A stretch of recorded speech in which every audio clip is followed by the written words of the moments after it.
Chapter 8. I awoke to the sound of a key scraping in the door's lock. The king entered, along with a retinue of servants. They all gazed open-mouthed at the baskets of gold glimmering in the dawn's early light. I couldn't work up the energy to feign pride in my supposed accomplishment. I merely stared resentfully at King Drupert, the man who was stripping me of my agency and locking me in a tower to slave away to enhance his riches. He didn't love me the way Rhys did. No one ever would. "Beautiful," murmured the king, running his hands lovingly over all the spindles of golden thread. Then he turned his attention to me, and I cringed at the thought of him touching me. "Just like you." Of course, beauty. The only thing that seemed to matter to this pitiful excuse for a man, other than wealth. My jaw was clenched so tightly that my teeth ground together. I stiffened as the king walked around me and picked up a handful of my hair. He pressed it to his oily mouth, and I resisted the urge to gag. I wanted to run far, far away and never return. If only Rhys had taken me with him. "I will take this woman to wife, but only after she spins again for me. If you don't, you will die," the king announced as he dropped my hair. "I will bring you more straw tonight, dear heart." The words sounded foreign on his tongue, as if he had never spoken to a woman in that manner before. How could he call someone dear heart and threaten to kill them in the same breath? This man was insane. Even as I watched the servants scurry around, collecting the baskets of gold and straining to lug them out of the room, I felt like someone other than myself was in my body, and I was merely an objective bystander. Everything inside of me was dead. I couldn't process what was happening. Spin again? But I couldn't. I wouldn't subject Rhys to that torture again, and he likely would never know I was expected to perform such a deed again. But nor could I produce what the king wanted. I was at an impasse. If anything, I was worse off now than I had been before. If the king didn't have evidence that straw could be turned into gold, I might have been able to plead with him or his advisors that I had been assigned an impossible task and begged to be set free. The last basket of gold was lugged out of the room, winking back at me with a traitorous glint. I would never be set free. Drupert would expect gold for the rest of my life, just as Mildred expected of Rhys.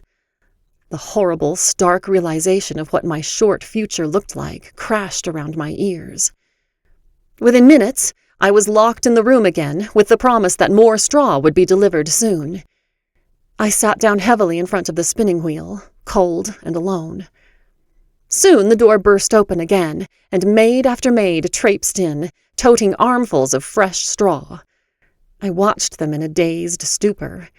The straw continued to heap up around me until I was knee-deep in it, and baskets full of empty spools lined the border of the room.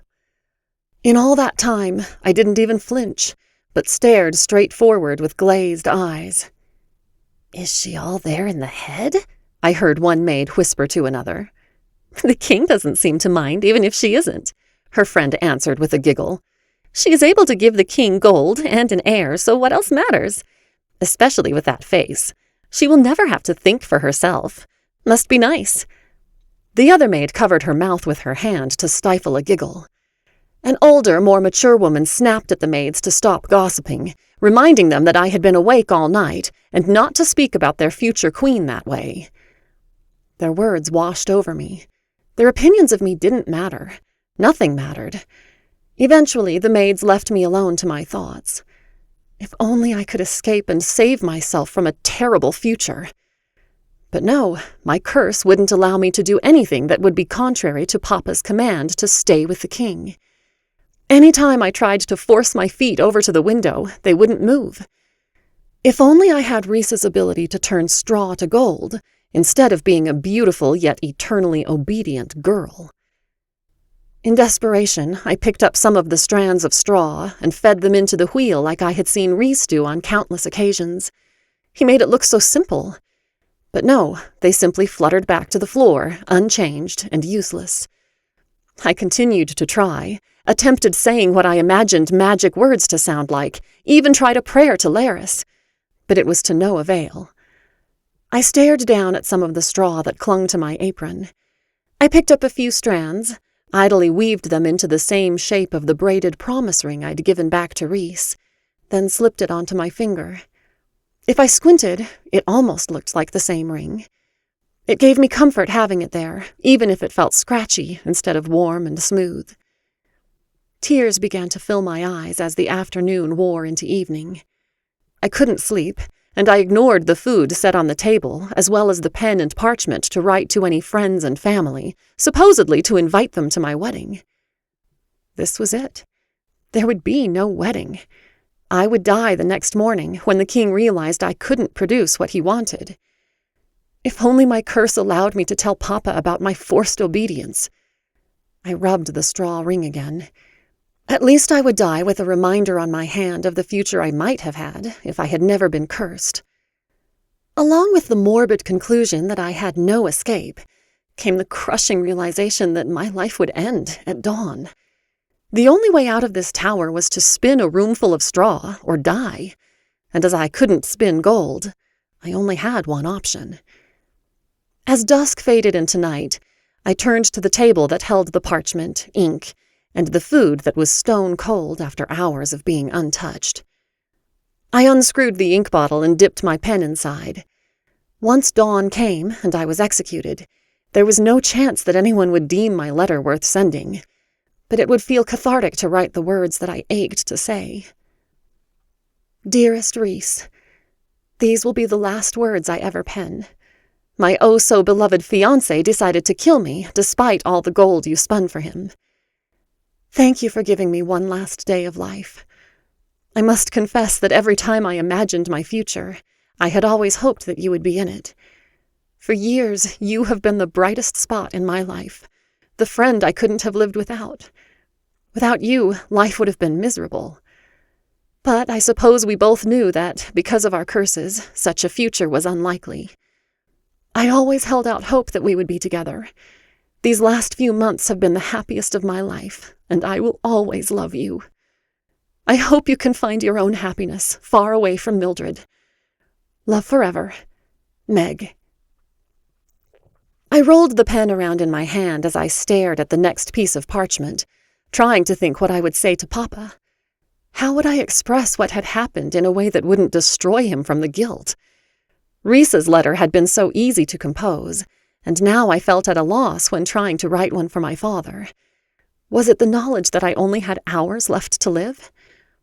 Awareness of my own helplessness bubbled up until it overwhelmed me, and I pounded my fist against the despised wheel by my knee. If you keep doing that, I'm going to have a much harder time spinning you more gold. Rhys's quiet voice came from behind me. I turned so quickly that I cricked my neck. There he was, framed in the fireplace and covered with soot. Rhys! I cried and ran to him. He rubbed my back as I clung to him. I never wanted to let go. It is lucky I am so skinny, or the housekeeper never would have bought my story of being a chimney sweep. His arms tightened around me. You better let go. You're going to get ashes all over yourself, he said eventually. And it looks like I have a lot of work to do tonight. Rhys, I began. You can't. But he held a hand to forestall my protests. We both know what I am going to do. Ask me. I stared down at his hands, barely scabbed over from the previous night's spinning. I can't do that to you. A smile tugged at his lips. It isn't about the strength of one's body that counts, but the strength of their spirit. I shook my head. It doesn't matter how much you want this, Rhys. It will destroy you. He let out a derisive snort. Please, the only thing tough enough to whip me is me. But it will hurt you, and saving me tonight won't save me forever. It is a cycle that will never stop. One of his shoulders casually raised and descended. Maybe, but I refuse to let that prevent me from doing what I can. You are worth sacrificing for, and I will continue to do so for as long as I have breath in my body. My eyes got hot and prickly. I knew he would badger me until I agreed. He would never allow me to be harmed if there was anything he could do to prevent it, even if that meant one more day of life at a time. What could I give him this time? I unclasped my mother's necklace and held it out to him. "Rhys, in return for this necklace, will you spin for me?"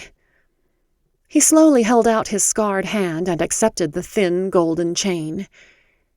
"This is all you have of your mother's," he objected. "I can't—" But his curse was already taking effect. His fingers curled around it. "You can, to remember me," I whispered, and folded my own fingers over his. "Don't forget me." "Never." Rhys tucked the necklace into his pocket and turned toward the wheel. Once again he sat at the small wooden stool and began to spin. Straw was replaced by spool after spool of luminescent gold. I hated the sight of it. I hated every fiber of gold that came from between his fingers. The fresh new scars that had formed after the previous night's spinning quickly tore open again, and blood once again streamed from his hands. Rhys, as ever, ignored the pain. While he had been mostly silent the night before, now he talked non-stop as the spools filled the baskets. Rhys recounted our memories together, the times we had enjoyed, and all the late nights we'd stayed awake together. He paused, and I took the opportunity to ask once more, "If you hadn't been cursed, how do you think your life would be different right now?" Rhys sighed heavily. "It does no good to think about that. I did get my gift, and I need to deal with that, not wish for something that will never be. Hypothetically, I would have asked to marry you earlier." Rhys's words hung in the air. He didn't look at me and kept his eyes fixed firmly on each straw he was winding into the wheel. I would have said yes. I knew Rhys couldn't stop spinning. His curse wouldn't allow it. But a small groan escaped his lips before he sighed. "Like I said, it does no good to think about it." He continued to feed straw into the wheel. I knew it did no good to think about it, but that didn't prevent me from doing so. We could have had a long life together, unencumbered by the demands that Mildred and my father placed on us. We would have been free to choose our own destinies. We might have had children and grown old together. We had been so close to having that future, only to have the possibilities snatched away at the last moment. I glanced at Rhys and knew that he was thinking about the same things. I lowered my eyes and continued taking the spools filled with gold, replacing them with empty ones, and heaping more straw next to Rhys, hating myself all the while for what he was enduring on my behalf. When he finished, the sky was starting to grow lighter, but there was at least an hour until dawn. It had nearly broken me when Rhys left the night before. It would be unbearable this time. I couldn't let him go that easily. Rhys stretched his legs after the last spool was filled. "Wait," I said, and approached him with a few small strands of straw that had been tucked into my apron pocket. I swallowed hard and gathered my courage. I would regret it forever if I didn't ask, and I knew Rhys wouldn't initiate anything as improper as what I had in mind, knowing that I was engaged to be married to someone else. Selfishly, I didn't care. Rhys looked down at the few strands in my hand and smiled weakly. "That won't make much, Meg. I hardly think the king would care about a few—" "Rhys, will you accept a kiss in return for spinning this for me?" Rhys froze, and I held my breath. Would he be angry at me for taking advantage of his curse after I had promised I never would? I could tell it was already taking effect. He stepped in closer, eyes locked onto my gaze, and a smoldering heat burning in his eyes that had nothing to do with his obedience to his curse. The backs of his fingers grazed my cheek, and he slipped his other hand around my waist. "Finally, a trait I like," he murmured, and pressed his lips against mine. The seconds passed much too quickly for my liking, and it was Rhys who pulled away first. After the trade was accepted, his curse wouldn't allow him to linger before spinning the promised straw, and he was forced to sit again. It only took a few pumps of the treadle before he was finished, after which he handed the thin golden thread to me with a flourish. "May I kiss you again, for no reason at all?" Rhys asked. "Please do." We clung to each other, wishing desperately that fate had not cruelly ripped us apart when we so clearly belonged together. I never knew love could hurt this badly. Rhys stayed with me until the sun was about to crest over the mountains on the horizon. He kissed me one final time, then pulled away. I have to go before they come back. I knew that. I wished my prison's door locked from the inside so I could prevent anyone intruding on us. But just like so much else in my life, I couldn't control that either. Rhys! He turned one final time. I handed him the letter I had penned. I love you. I love you too. As he tucked the letter into his pocket, his face twisted in anguish, crumpling with pain that I knew extended far beyond the damage to his hands. But our love wasn't enough. I heard the king's entourage coming down the hall towards my door. In a flash, Rhys scrambled up the chimney and disappeared.